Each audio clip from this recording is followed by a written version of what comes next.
好，即马北半球多好是热人，所以呢，这加沙走廊伊的气温嘛是差不多伫个30度去卡到。要毋过因为这空气是真干燥，而且这日头直直安尼晒落去，对遐住伫个텐道的人民来讲，其实是真艰苦的代志。尤其现场呢，这物资阁真欠缺，医疗资源嘛无够用，170万巴勒斯坦人即马当咧面对严重的人道危机。 加沙走廊未来一礼拜日时的气温会维持伫摄氏30度到32度之间，拜三到拜四高温可能阁称悬，但是伫目睭的布病内底，烧烫烫的环境可能到40度，已经拍到伤的病人。伫这款烧热的天气，皮肤痛、血热又阁一直流汗，而且阁可能着刷脱水甲空嘴感染。بسبب الصيف يعني بسبب الشوب، قلت انا لو في السقعة انا بتألمش في الليل، باخذ علاجي وبنام.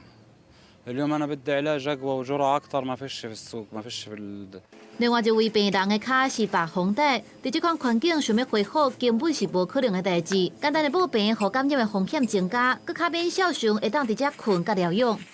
يعني كل شويه بدي امزق الجلد عشان انا بس اقدر اني احك اني اريح. 根据医护人员的报告，这款的情形继续发生，病人的状况也恶化甲真紧。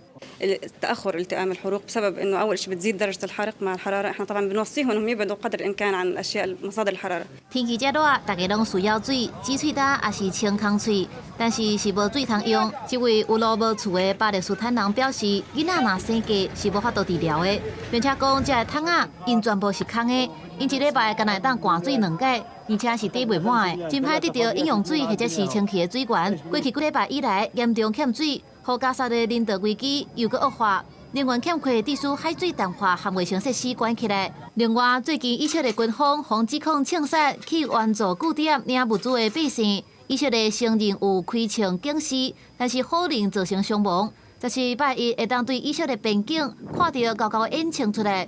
根据加沙卫生部统计。